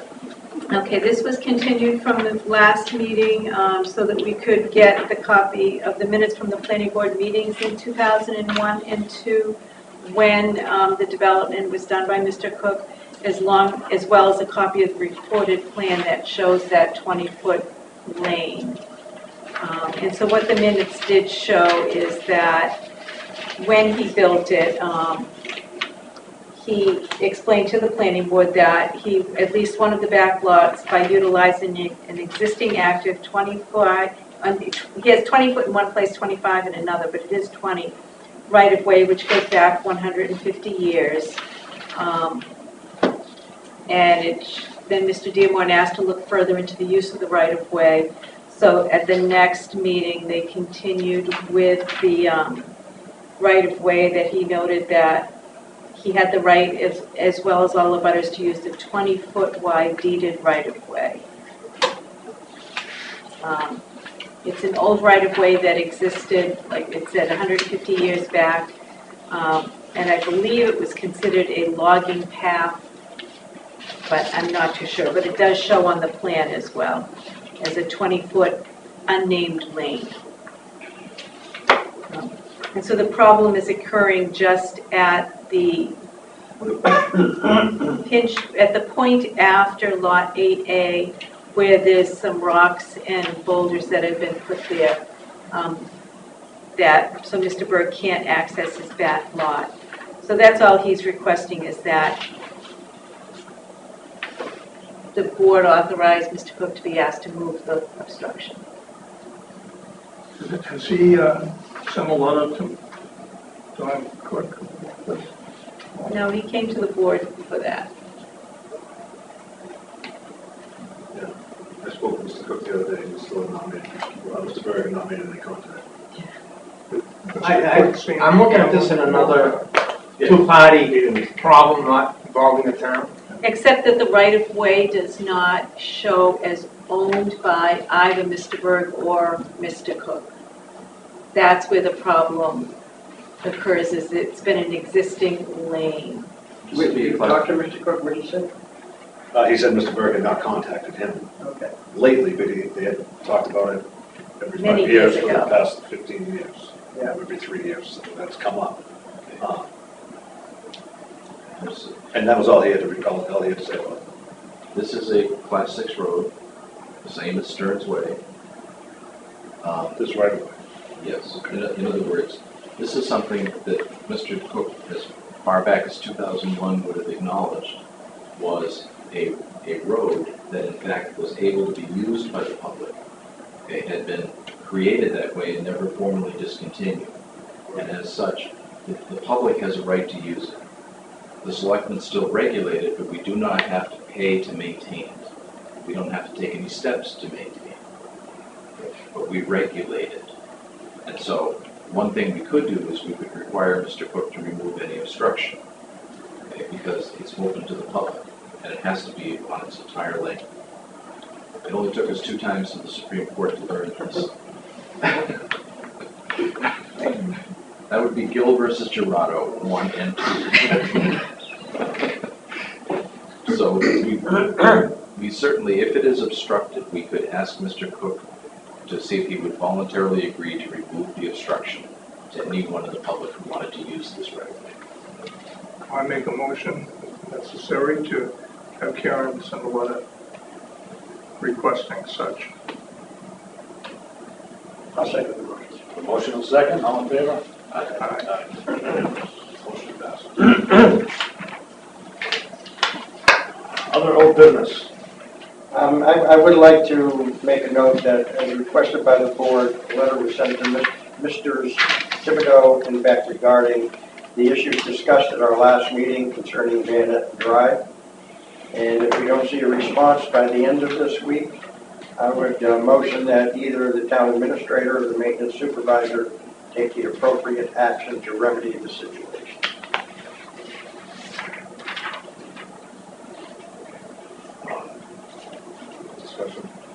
Just to discuss, before we actually take those steps, we want to find out what they're worth because we could potentially be charging their bond.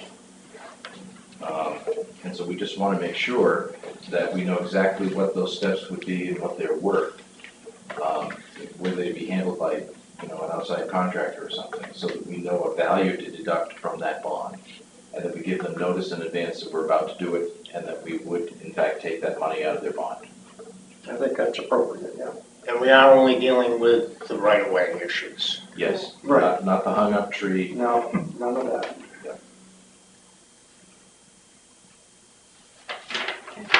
Okay. I'm all right with it. So we would be hiring outside contractors to do the job?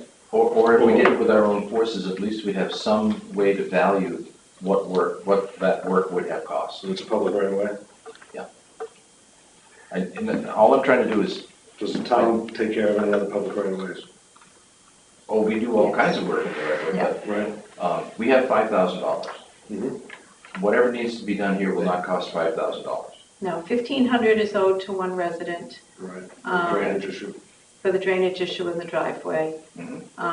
We need to check to see if the stones have been moved from the right-of-way that were blocking portion of a residence and by the recreation area. Yeah. And then I have to just verify if the metal wire is on one of the town open space. Right, see if he's got to clean up some junk. And I don't know if he needs equipment there to do that. I don't And that's know. it. But if it's on private property, then we shouldn't be involved. Yeah, so I just don't know whether this is a $200 problem or a $1,000 problem, that's all. Right. So we have your motion? Yes, that I moved that if in fact we, as Juan had explained, if we don't hear back from the developers, that. Yeah, he had until August 10th. Okay. And End of the week, yeah. that we then take steps to value the work that needs to be done, notify them, and if we have to do the work, that we will surcharge their bond in that appropriate amount. Second the motion. Motion and a second, all in favor? Aye. Okay, so that was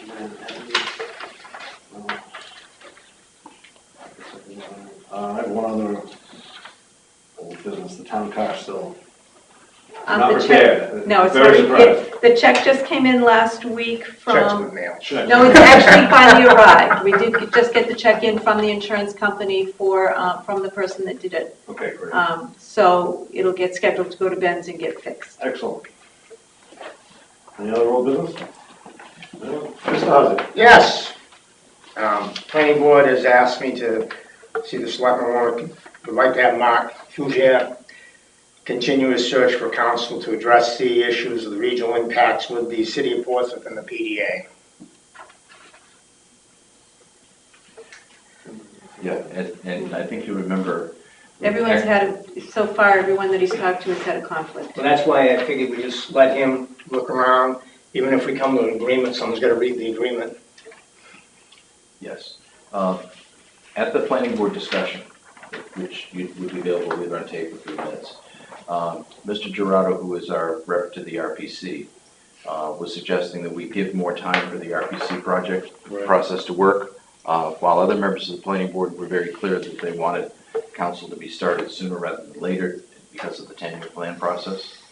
And so it's really a judgment call. I think the most important thing is if Mark can continue to find someone who might actually be able to represent us. Well, that's my thing. Right, speaking of the planning board minutes, are they allowed to be posted online now? Sure. Okay, because I thought at one point the planning board said no, they did No, not the want. recordings, they don't want posted online, for whatever. Right, We didn't talk about that, but obviously the minutes, as they're Minutes prepared would be within the okay. 5 business days, sure. Okay, They don't but have not- to be approved. but not the recordings. Yeah, if that's their choice, and we haven't talked about it since I've been there. Okay. But, they're certainly available to anyone, but they just don't have to be posted.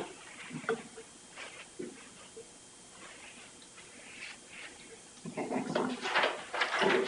Well, we should vote them, give them authorization to do that, for the contractor. That was a motion. You make a I motion? made that as a motion, yes. And I'll second that. Yeah. Motion, second. Good luck, Mark. Aye. All in favor? And one more bit of old business since we're coming into the budget season. The present day fire station, I would like to recommend that we have to put Jim, I know Jim's doesn't have a lot of permits he's dealing with right now. I'd like him to put together a specification for an RFP for doing this wall repair, replacement windows and doors. And I'd love to see the bomb shelter included in that RFP, removal of the bomb shelter entering that building. Right now, it's a fire station, or remain one until we get a new one in place, and eventually we'll be saving that building to use for other town business. I'd like to see him put that together. I think it'd be better for him, because right now it's Paul's busy time, and Paul gets time, it's right in November, December, and he's rushed to get everything done. Okay. Now, I know there was some concerns about relocating windows and doors. I have to remind everyone that's an engineered steel building that has no engineered stamp on it.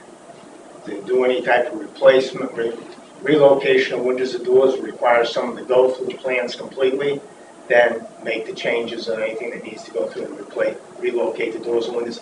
I don't know of any use unless someone comes up with something from the sky or something, what else we would do with the doors and windows. The windows generally light up the bays and the office space and the office space, and that's about it. Okay. Any comments? Yeah, so two different issues in what you have. The first one, we identified last year that there were items of repair. They started with the roof, and then they moved down into the steel superstructure and things like that. That was voted on last year's article, and hopefully we've done it before the end of the year. And all we've really done is the roof. Yep. Okay.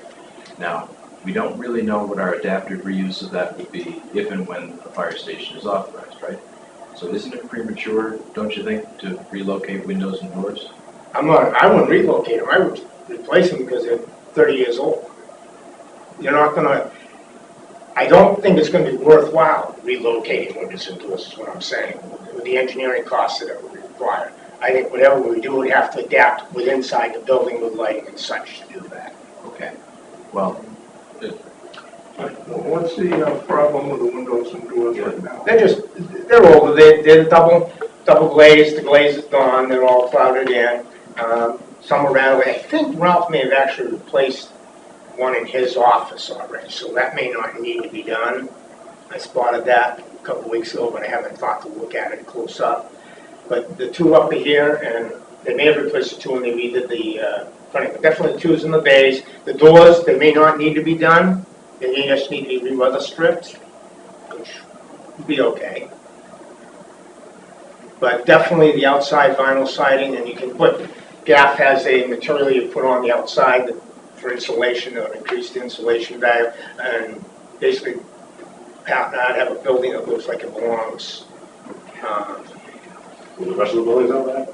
What? Well, we only go so fast. There's only so much money to go around. Yeah. I'd have to disagree. I need more money into that building until we know what's going to happen with it. Because it's going to be let's put it this way. There's going to be no maintenance done to it, and it's going to be the same shape it is now when the new fire station. So we waiting 20 years for a new fire station? It might be. You don't know. So no, I don't know. But I know. So why not make it look nice for the guys that are in there now? The biggest complaint I hear. The guys that are in there now start trying to make it look a little bit nice. There's garbage everywhere. It's overgrown. Well, that's the chief's problem. That's not mine. Mine is the outside of the building. And right now, I can tell you, I hear, why are you building a new fire station when you cannot maintain the one you already got? And that's exactly what I'm hearing, and I have to agree with it. Let's double down. I don't think I'll do that, but I don't want to build a new one. I'm making the nice remodel that one. No more engineering costs, no more costs. Remodel that one, and we're done. We can't really remodel that one, unfortunately. I'd have to agree with the guys.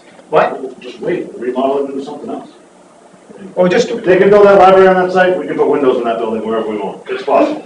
Well, we don't have to. Sorry, but I mean, the place looks like crap. You don't want to make it look. I'd say for 20 years, every building in town owns looks like crap. Period. Well, we'll start with that one. Guys, do we bring this back? Thank you. Okay. Now we hear the debate that we're going to hear, and that's okay. That is, really. No, I'm fine. I'm fine with that, but I would just have to say, Chip, respectfully, I think it is premature to do more than try to repair and preserve. Well, that's all I'm doing is the outside then. We can place some windows later. Like vinyl siding, you can always move that later. The windows are on. I'm talking about the metal sheathing, that you can take your hand and reach in and pull insulation off from the inside wall. I just don't think the way to get a new fire station is to fix the old one first. I will tell you right now, I'll make it up, I'll put it to you right now, I'll be the first one out front of that voting booth saying, no, they can't fix the old one, don't give them a new one. I don't know, there might be a conflict there. There's always a conflict whenever you're standing out there. But that's My my, opinion is no. that's my personal opinion. If we're not gonna fix the old, don't bother me with any new fire station. Because it's gonna be at least a year there on that one. And then Paul's probably gonna move over from the building, is, from what I heard the plan way back when, it's not rocket science what we're gonna do. We're not inventing. So Chip, let's bring it back. What would you like us to do right now? Have Jim do some spec work on it. Okay. If Jim does some work and gives us a more in-depth inspection than he has in the past, giving us some guidance, I'm in favor of that. Well, that's all we're doing right now. There's a bunch of stuff I'm gonna be asking, we're gonna look at. Half of it we're not gonna be able to afford. The other half, people aren't gonna want us to spend the money. I would be in favor of Jim giving us a more in-depth inspection based upon what he knows now. Also, the work is gonna be done, what is it, October, I think, on the roof? Yeah. So, okay, that's when we'll find out what we really got on our hands, right? Right. And so, I don't mind We'll Jim. know more than now, for sure. Yeah. I don't mind Jim inspecting, I don't mind Jim giving us some ideas, but I sure don't wanna do anything, right now. No, I just wanna be able so we can go out and get the figures, because the last time we waited way too long, and I think that was part of the problem why we didn't get some prices on the different roofs. Isn't this building maintenance department? What? Wouldn't this be building maintenance department versus building inspection department? No, what I'm saying is, To do the quotes and do all that stuff, isn't that building maintenance job and not the building inspector's job? let me explain my reasoning for this. I understand time and everybody. My madness is Paul Stoll is busy right up until about October. But to give him everything that he's gotta go get prices on, we tried that last year, and all it did was, I think it added to his confusion in getting everything done. I'm looking to start now and just saying, this is what the prices are. Jim's not got a lot on his plate right now. I've asked him if he would be interested in doing it, he said he didn't have a problem, just find out if they don't have a problem with me doing it. Okay, I would agree with that. I'll agree with Paul. We get Jim on to it. And I say, just see what else we can do for the, and as I said, if we don't have to place doors, I wouldn't, I just re-insulate them, Okay. not insulate them. I don't have a problem with that, Jim. You got the, No, I have no problem with that. okay. All right. Go for it. Anything else on the old business? Said, new business and administrative, review of town administrator's bi-weekly report. Okay, the report, I brought up bond council update. All the documentation has been sent into Optum and Bank and to the lawyer acting as bond counsel. I have heard back that they have concerns with the 10-year adjustable rate that Optum has provided to us. So they are currently reviewing that under applicable federal law standards. A general obligation bond, they said generally does not have a variable adjustable rate, even if it's just a 10-year. So depending on what she comes back with on that, we may need to renegotiate with Optima for a fixed term rate. Revaluation is coming to a close. The first set of appointments were held today with about 40 appointments. Tomorrow is just as busy. And then on August 13th, we have just one assessor with appointments. So as of August 1st, I had 54 appointments booked, which is 3% of the residential properties, well within the normal range during revaluation. I think we're probably up to about 68 appointments right now. Most of the appointments are resulting in no change or just corrections to the property card. The average increase was 14%. And I have had a lot of people that booked appointments, and then I set up the appointment and mailed them out their appointment time along with that article that I had written for the newspaper and their property record card. And we probably had at least a dozen cancellations. Once they read the information and understood that the tax rate itself goes down the same proportion as property values go up, they understood better and canceled the appointments.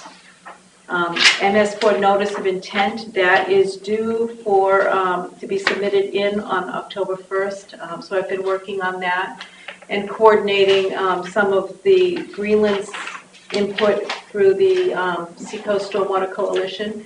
We're working on a lot of the education points to be on a regional basis, which will save money for the town as well.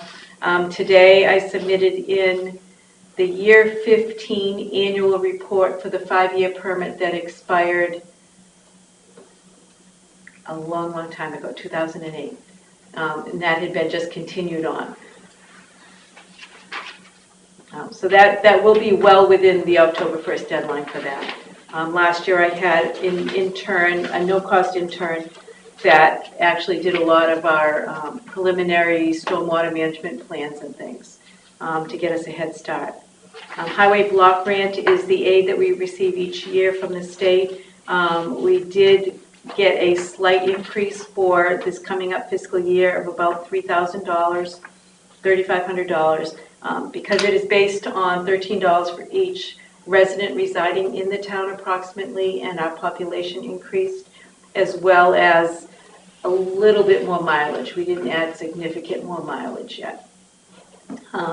We've been notified by the City of Portsmouth that the municipal hydrant rental fees are increasing from $225 per hydrant to $250 per hydrant. So our bill for next year will be $15,750 for renting the hydrants from the City of Portsmouth. And a reminder that National Night Out is tomorrow night behind the fire station. Food, music, games, a nice opportunity to meet many of the town residents.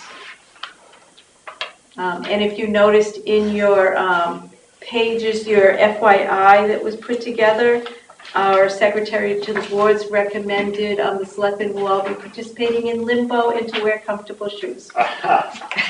We'll be participating in what? Limbo.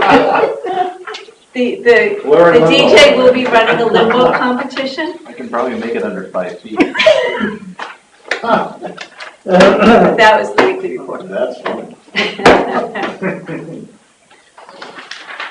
Any other new business? I would like to say that the building inspector came to me today and said that he's going around town and looking at all the pools people have, in-ground and above ground, and to make note that the fences around the pools should be 5 feet, I believe it is, and no less than 5 feet. And he's going to gather a listing of all the pools. I don't think mine's one of them, but he's going to give us a numerical listing of the pools that are not in compliance. Yeah. All right. So you might want to just send something out, I would think, on our website or something that this is happening. I'll put it onto the People- Facebook page. That Okay. gets spread around really, really fast. Yeah, okay. Cool oven. Mr. Rosner. Well, I spoke with the building inspector also this week, and that was one of the topics we discussed. But another one is the permeable asphalt that we have.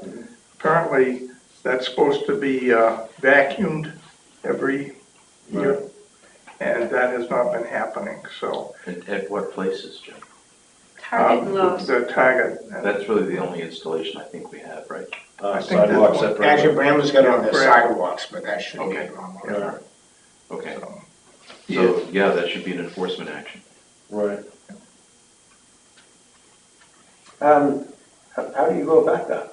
I mean, how do you, You literally send a street sweeper over.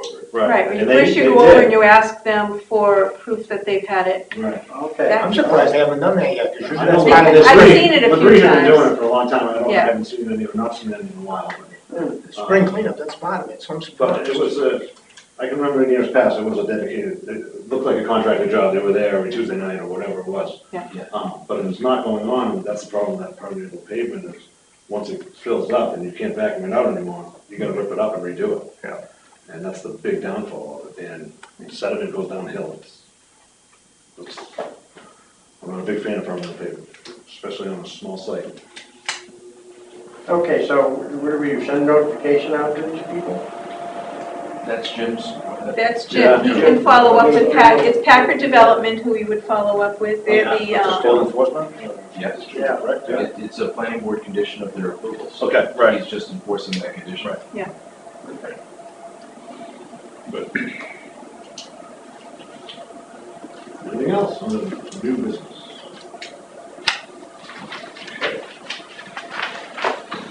Payroll manifest. I move we approve attached manifest of unpaid bills detail as of August 9th, 2018, in the amount of $326,254.39. $235,000 of that is Greenland School District payment. Second. A motion and a second, all in favor? Aye. Aye. Okay. And I move that we approve attached payroll number 16, pay date August 9th, 2018, for the period July 23rd, 2018 through and including August 5th, 2018. Gross amount excluding payroll liabilities, $57,501.43. Second. Motion and second, all in favor? Aye. Aye.